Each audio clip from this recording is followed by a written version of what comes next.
Hello friends, welcome to IICS platform. आज है 14th of June और 14th ऑफ जून का करेंगे हम करंट अफेयर। तो चलिए लेक्चर स्टार्ट करते हैं। फर्स्ट न्यूज है G7। देखो, मैं आपको हर लेक्चर में बता रहा हूं G7 क्या है। ग्रुप ऑफ 7 कंट्री, 7 कंट्रियों का ग्रुप है। क्लियर।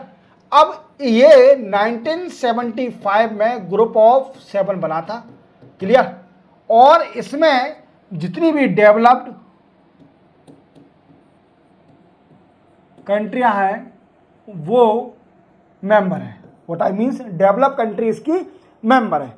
अब इसमें कौन कौन मेंबर है? तो USA है, कनाडा है, UK है, जर्मनी है, फ्रांस है,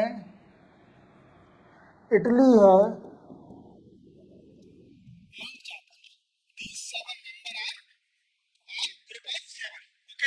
पहले रशिया भी थी इसकी मेंबर, तब ये G8 के नाम से जाना जाता था। बट आफ्टर यूक्रेन में रशिया को हटा दिया है G8 से, अब इसको G7 कर दिया है। क्लियर। अब सुनो, अब ये न्यूज में क्यों है? आप कैसे जानते हैं कि G7 की मीटिंग चल रही है? G7 की मीटिंग चल रही है। कहाँ मीटिंग चल रही है इसकी दोस्तों? इसकी मीटिंग चल रही है इटली में। कहाँ पर चल रही है? इटली में। और कुछ पॉइंट डिस्कस करने का मैंने आपको कल बताया था कि इसमें डिस्कस क्या किया जाएगा। तो पहला वाला पॉइंट बताया था मैंने आपको, यूक्रेन और रशिया के वार पर डिस्कस किया जाएगा। किस पर डिस्कस किया जाएगा? यूक्रेन और रशिया के वार पर डिस्कस किया जाएगा। देन आफ्टर मैंने बताया था कि इटली में जो G7 की मीटिंग चल रही है उसमें कई सारे लोगों को इनवाइट किया है। व्हाट आई मीन्स, जितने भी पॉलिटिकल लीडर हैं, मीन्स जो political leader of some country are also invited in G7। जैसे हमारे देश के प्रधानमंत्री इंडिया के को इन्वाइट किया है G7 में। Even India is not a member of G7, तो इंडिया को इन्वाइट करा है। ऐसे ही यूक्रेन को भी इन्वाइट किया है। क्लियर। और कई सारी कंट्रियों को इन्वाइट किया इटली ने। क्लियर हो गया। अब क्या डिस्कस हुआ है इसमें? देखो, अभी न्यूज में क्या है, पहली मीटिंग, एक दिन मीटिंग हो चुकी है और इसमें डिस्कस किया गया है किसके ऊपर? रशिया और यूक्रेन के ऊपर। अब देखो, यूक्रेन के लिए डिसाइड करके रखा है, उसको दिया जाएगा $50 बिलियन रुपीस। 50 बिलियन, कितना पैसा दिया जाएगा? $50 बिलियन। समझ रहे हो? अब ये पैसा देगा कौन? व्हाट आई मीन्स, कंट्री, देखो आप जानते हो किसी भी कंट्री इतनी ताकत तो है नहीं कि सब मिलके भी चंदा भी कर लेंगे तो भी नहीं देंगे। अब ये लूटेंगे किसको? अब ये लूटेंगे रशिया को, क्योंकि रशिया ने लॉस करा है। इनका मानना है रशिया ने यूक्रेन का लॉस किया है, तो रशिया को ही लूटा जाएगा। ये कलेक्ट किया जाएगा, कलेक्टेड यूजिंग इंटरेस्ट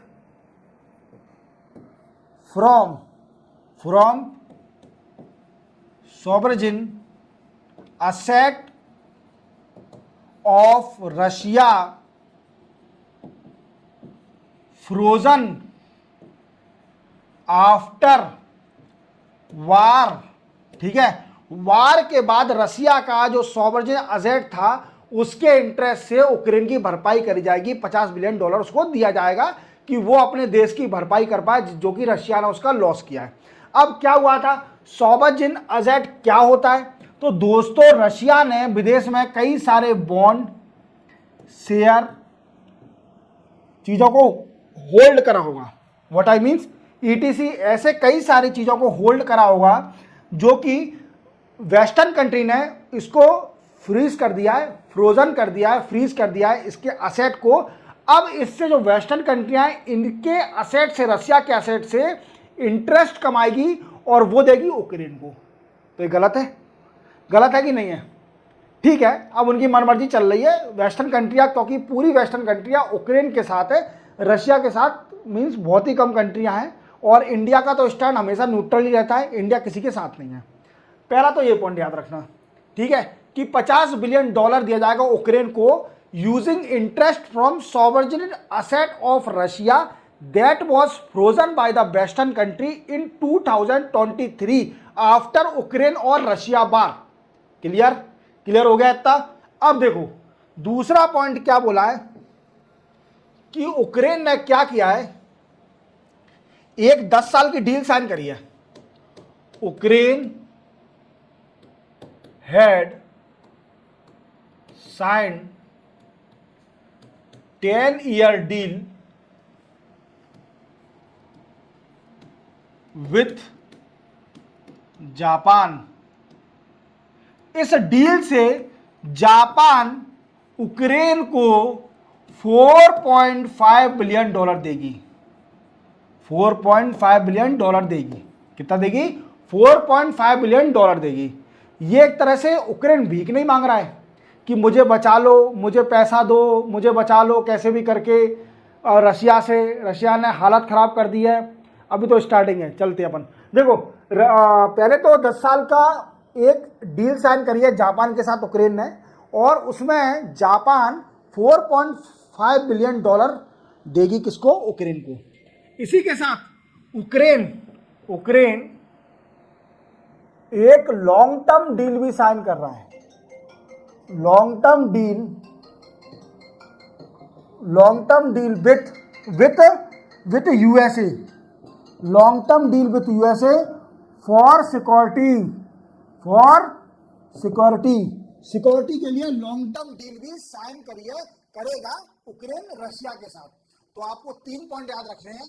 तो G7 की मीटिंग है वो क्या है? ग्रुप ऑफ 7 है, और ये कब बना था? 1975 में। पहले इसका रशिया भी मेंबर था, G8 था पहले ये, बट आफ्टर रशिया और यूक्रेन वार इसको रशिया को हटा दिया है। अभी ये मीटिंग इटली में होने वाली है। इसमें कई सारे लोगों को इनवाइट किया है। इनवाइट में कुछ पॉइंट यूक्रेन के भी रखे, जिसमें यूक्रेन को $50 बिलियन दिया जाएगा। किससे? जिससे वो इंटरेस्ट कमाएगी सोबजे अजेट, जो रशिया के सोबजे अजेट है, जिसको फ्रोजन कर दिया था, जिसको फ्रोज कर दिया था बाय वेस्टर्न कंट्री इन 2023। उससे जो इंटरेस्ट कमाएंगे वो यूक्रेन को दिया जाएगा to cover the we can say the destroyment of the Ukraine by Russia, उसको रिकवर करने के लिए। दूसरा, ये एक डील साइन करी है यूक्रेन ने, बताया है हमारे जापान के साथ, जिसमें जापान हमको $4.5 बिलियन देगी। तीसरा पॉइंट याद रखना कि यूक्रेन यूएसए के साथ एक डील साइन करेगी, लॉन्ग टर्म तक डील साइन करेगी, security long term deal sign करेगी। क्लियर? चले अपन नेक्स्ट न्यूज पर। सेकंड न्यूज है हमारी जीएसटी काउंसिल। अब देखो जीएसटी क्यों आ गया, जीएसटी काउंसिल होती क्या है। सबसे पहले अपन समझेंगे कि जीएसटी काउंसिल होती क्या है।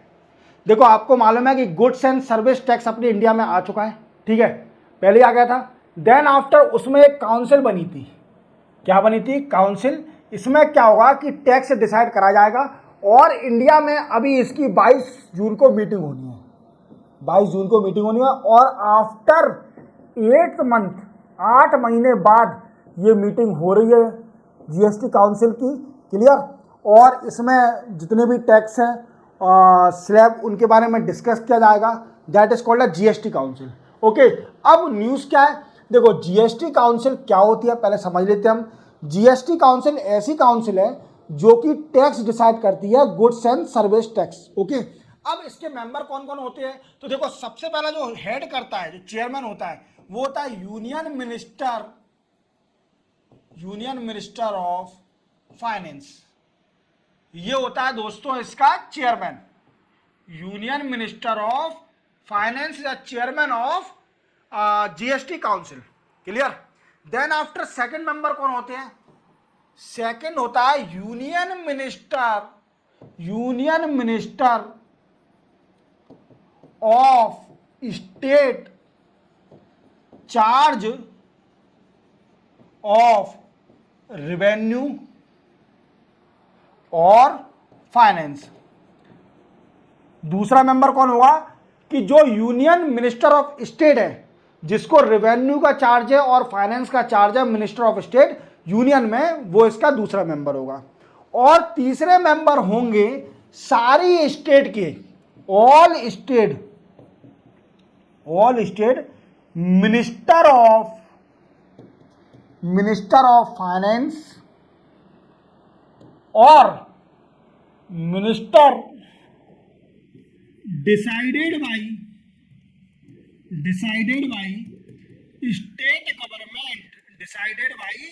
State government. क्लियर? ये मेजोरिटी में डिसीजन लेते हैं, और मेजोरिटी के हिसाब से ही इसमें जीएसटी काउंसिल में डिसीजन लिया जाता है। तो याद रखोगे जीएसटी काउंसिल का 22 जून को इसकी मीटिंग होना है। अब मीटिंग में क्या डिसाइड हो सकता है, क्या एक्सपेक्टेशन है, किसके ऊपर मीटिंग में डिसाइड हो सकता है। तो देखो आपको मालूम है कि आप कई बार न्यूज में ऐड देखते होंगे, किस चीज का ऐड, कि कई बार सुमन गिल आता होगा ऐड करने के लिए, या फिर सौरभ गांगुली आता होगा, या फिर सहवाग आते होंगे, ये क्या, या कभी धोनी आता होगा। ये क्या करते हैं, ऑनलाइन गेमिंग को प्रमोट करते हैं, ऑनलाइन गेमिंग को प्रमोट करते हैं। अब देखो मैं आपको एक बात बताऊं, ये जितने भी ऑनलाइन गेमिंग है ना, ये मॉडर्न जमाने का मॉडर्न ऑफ सट्टा, ये मॉडर्न जमाने का सट्टा है। क्या कर दिया, उनकी टर्मिनोलॉजी चेंज कर दी है, उसको लीगल कर दिया है। और ये सट्टा जो गेमिंग होता है, जो जुआ है, जिसको हिंदी में जुआ बोलते हैं, ये वही है। आपने कई सारी ड्रीम 11, या मैं तो नाम जानता ही नहीं हूँ, ड्रीम 11 का ही नाम याद आ रहा है मुझे अभी, तो मैंने कभी ट्राई किया नहीं है इसमें ड्रीम 11 एक ही नाम याद आ रहा है, क्योंकि मैच कभी देखते देखते ड्रीम 11 का ऐड आ जाता है। तो ड्रीम 11 का ऐड आता होगा कई बार, उसमें बोला जाता होगा कि ड्रीम 11 पर 1 रुपये खर्च करिए और 1 करोड़ कमाइए। तो लोग बाग सुन के बड़ा खुश, उन्हें जल्दी फौरन ऐप डाउनलोड करी, 1 रुपये, उन्हें बोला 10 रुपये का आप बैटिंग खेलिए, 10 की बैटिंग खेलिए, 10 रुपये के आपने प्लेयर सेलेक्ट करे और आपने करा, और आपके 10 रुपये फंस गए 1 करोड़ के चक्कर में। फिर आपको लालच आ गया, 1-2 बार जीत गए, फिर लालच आ गया, 100 रुपये जीते, 200 जीते, फिर लालच हुआ, फिर आपने 1000-500 फंसते गए, उसके अंदर फंसते जाओगे। फिर वो एक मौत का कुआं है, जो कि हम हिंदी में टर्मिनोलॉजी देते हैं मौत का कुआं, ड्रीम 11 में। तो ऐसे कई सारे ड्रीम 11 जैसे ऑनलाइन गेमिंग है। अब अपन डिस्कस कर रहे हैं कि ये क्या है, जीएसटी काउंसिल पे। तो क्या है कि इसमें रिव्यू करा जाएगा, review of 28% tax on online gaming. Online gaming पर 28% टैक्स पर रिव्यू किया जाएगा, किसमें, जीएसटी काउंसिल में, जो कि 22 जून को मीटिंग होनी है, आफ्टर 8th मंथ, 8 महीने बाद जो मीटिंग होनी है। क्लियर, चलते अपन नेक्स्ट न्यूज पर। नेक्स्ट न्यूज है हमारी मणिपुर वॉयलेंस। देखो आप जानते हो कि मणिपुर में इतने कॉन्फ्लिक्ट चल रहा है, क्या चल रहा है, इतने कॉन्फ्लिक्ट। क्या होता है, जितने भी मणिपुर में ट्राइब्स हैं, डिफरेंट ट्राइब, वो आपस में लड़ रही हैं, आपस में मारा कुट्टी कर रही हैं, मोटाई मीन्स लड़ रही हैं। ठीक है, अब देखिए इस महिला की हालत देखिए, इन महिला की हालत देखिए, बेचारी बड़े परेशान हैं, क्योंकि कुछ ना कुछ हो गया होगा, या फिर किसी इनके रिलेटिव को इंजर्ड हो गई होगी, या फिर डेथ हो गई होगी। तो देन आफ्टर ये दुख दिखा रही हैं, इतनी बुरी हालत हुई थी मणिपुर में। मैं आपको सिर्फ ओनली एक ही हिंट देता हूं मणिपुर में, कि 50,000 50,000 पीपल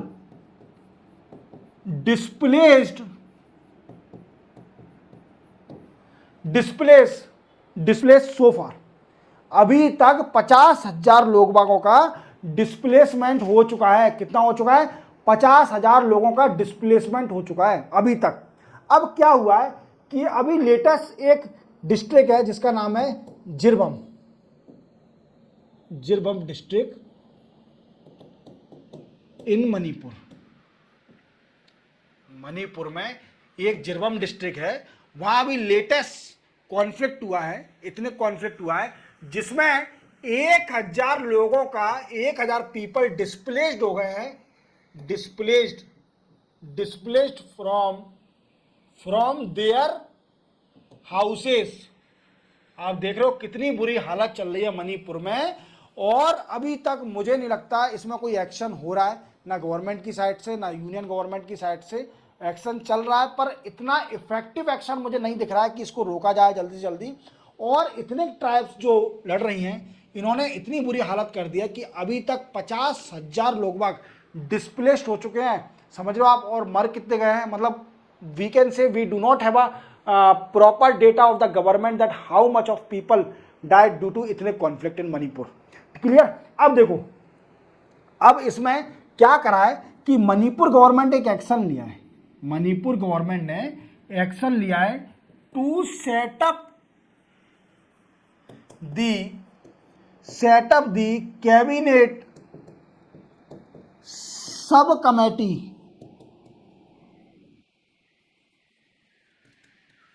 टू चेक दी, क्या चेक करने का, चेक दी डिस्प्लेस्ड पीपल। देख रहे हो आप कि कितने सारे, सिर्फ ओनली जिरबम डिस्ट्रिक्ट में जब इतने वॉयलेंस आया तो उसमें 1000 लोगों को कम से कम इससे डिस्प्लेसमेंट हो गया लोगों का अपने घर से, और रिफ्यूजी कैंप में रहने लगे हैं। इनकी ये हालत हो रही है, मैं क्या बताऊं आपको, मणिपुर में। तो इसको मणिपुर गवर्नमेंट एक सब कमेटी बनाई है, और जो डिस्प्लेस हो गए हैं उनको रीलोकेट करा जाएगा उनके घर पर, या रीलोकेट कर दिया जाएगा, उनकी रिव्यू करा जाएगा, उनकी प्रॉपर सेवा करी जाएगी वीकेंड से। अब देखो ये सब कमेटी को हेड कौन करेगा, तो मणिपुर के मिनिस्टर ऑफ वर्क, क्या नाम है, गोविंदर सिंह, ये है, ठीक है। ये इसको मीटिंग को हेड का, सब कमेटी को हेड करेंगे और लोगों को लोकेट करेंगे उनकी जगह पर जो कि डिस्प्लेस हो गए हैं। अभी लेटेस्ट जिरबम डिस्ट्रिक्ट में जो अभी इतने वायलेंस हुआ था, कॉन्फ्लिक्ट हुआ था, क्लियर हो गया। चलते अपन नेक्स्ट न्यूज पर। नेक्स्ट न्यूज हमारी, यूनाइटेड स्टेट ऑफ अमेरिका के नेशनल सिक्योरिटी एडवाइजर इंडिया में आने वाले हैं। अब देखो ये अभी नए Jack Sullivan national security adviser है। देखो इनका चेहरा देखो, चिंपांजी जैसा लग रहा है, बराबर, ये ठीक है। अब नेशनल सिक्योरिटी एडवाइजर है यूएसए के। अब इनकी कई बार मीटिंग इंडिया के साथ पोस्टपोन्ड हो गई, अराइवल इन इंडिया के साथ कई बार मीटिंग इनकी पोस्टपोन्ड हो गई।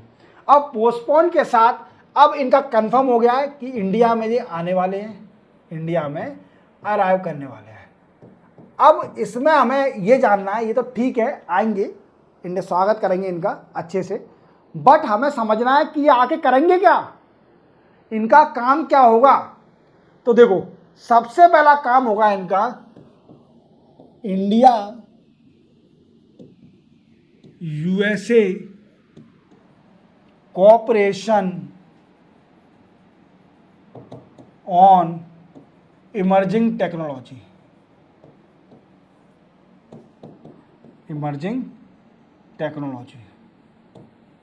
क्या, देखो 2023 में इंडिया और यूएसए ने एक डील साइन करी थी जिसमें बोला था कि हम इमर्जिंग टेक्नोलॉजी का ट्रांसफ़र करेंगे between both country. Emerging technology क्या होती है, that is new technology, emerging मतलब न्यू टेक्नोलॉजी है, उसका sharing of data and technology between both country that will be confirm by the national security adviser that will arrived in India, hopefully जल्दी आएंगे। तो ये बात को आप याद रखना, 2-4 की इमर्जिंग टेक्नोलॉजी पर डील एक साइन होगी जिसमें इमर्जिंग टेक्नोलॉजी पर, क्रिटिकल इमर्जिंग टेक्नोलॉजी पर डील साइन होगी। तो ये हो सकता है पॉइंट एक डिस्कशन का। दूसरा पॉइंट डिस्कशन का हो सकता है India middle east European corridor. अब सर ये क्या है, तो ये कॉरिडोर बनेगी इंडिया से मिडिल ईस्ट तक और मिडिल ईस्ट से यूरोप तक। ये कॉरिडोर बनेगी किसके लिए sir, to trade with a different country that come in path of this corridor, clear. अब ये कॉरिडोर क्यों बनना है, तो आप जानते हो कि चाइना की एक पॉलिसी है जिसका नाम है बेल्ट एंड रोड इनिशिएटिव, ये पॉलिसी दोस्तों क्या है, BRI। देखो इंडिया, चाइना ने एक पॉलिसी बनाई है, कॉरिडोर बनाने जा रही है जिसको बोलेंगे बेल्ट एंड रोड इनिशिएटिव। अब इंडिया ने कई बार इस पर ऑब्जेक्शन उठाया है।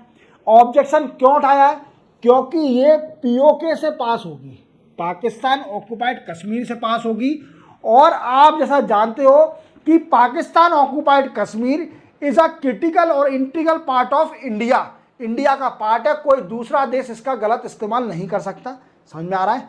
और in future we are trying to take the PoK in the India. Okay, अब क्या है, सुनो मेरी बात। बेल्ट एंड रोड्स इनिशिएटिव को कंट्रेरी करने के लिए ये आया था, कंट्रेरी करने के लिए ये निकाला था India middle east European corridor. और ये प्रपोज कब हुआ था? आपको मालूम है कि 2023 में G20 की मीटिंग हुई थी इंडिया के अंदर। कहां हुई थी? G20 की मीटिंग हुई थी, किस जगह? इंडिया के अंडर। समझ में आ रहा है? और दूसरा तीसरा पॉइंट क्या डिस्कस होगा? तीसरा पॉइंट भी याद रख लेना आप। तीसरा होगा cooperation electric F414 jet engine. Means ये नाम याद रखना, इलेक्ट्रिक F414 जेट इंजन के ऊपर भी डील हो सकती है। तो आपको अच्छी तरह समझ में आ गया होगा कि 3 पर डिस्कस हो सकता है। National security adviser of USA आने वाले हैं इंडिया में, पहले भी आने वाले थे, बट कुछ कारणों के वश वो उनकी पोस्टपोन हो रही थी, मीटिंग कैंसिल हो गई थी, इस वजह से अब कंफर्म हो गया है कि वो इंडिया में आएंगे और ये 3 पॉइंट पर डिस्कस करेंगे। क्लियर? चले अपन नेक्स्ट न्यूज पर। नेक्स्ट न्यूज है, एक इंडिया का इंस्टीट्यूट है जिसने क्या करा है कि एक एग्रीमेंट साइन किया है, किसके साथ? संसद टीवी के साथ। ये क्या है सर संसद TV?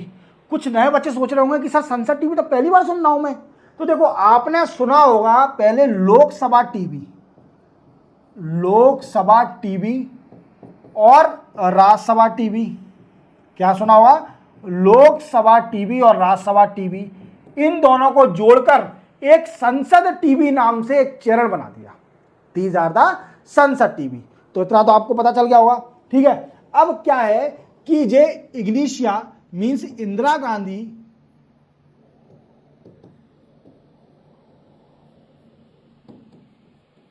National centre for arts, ये सेंटर डील साइन करा है, एग्रीमेंट साइन किया है विथ संसद टीवी। अब किस लिए?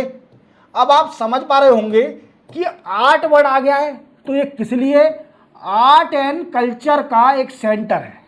आर्ट एंड कल्चर का एक सेंटर है। देखो आर्ट एंड कल्चर, देखो कितने प्यारे प्यारे मुखौटे हैं। ठीक है, आर्ट और कल्चर, इसका मेन मोटिव क्या होता है? Promote the Indian art and culture, India के आर्ट एंड कल्चर को प्रमोट करना। ओके, अब इन्होंने डील करी है संसद टीवी के साथ कि संसद टीवी प्रमोट करेगी इंडियन आर्ट एंड कल्चर को। और वो क्या करेगी? जैसे इग्निशिया ने कोई प्रोग्राम बनाया तो वो संसद टीवी अपने चैनल पर टेलीकास्ट करेगी, ब्रॉडकास्ट करेगी, जिससे कि इंडियन का आर्ट एंड कल्चर प्रमोट हो सके। क्लियर? तो इसी के साथ 14 जून का करंट अफेयर कंप्लीट होता है। मिलते हैं हम कल 15 जून के नए करंट अफेयर के साथ। तब तक के लिए जय हिंद।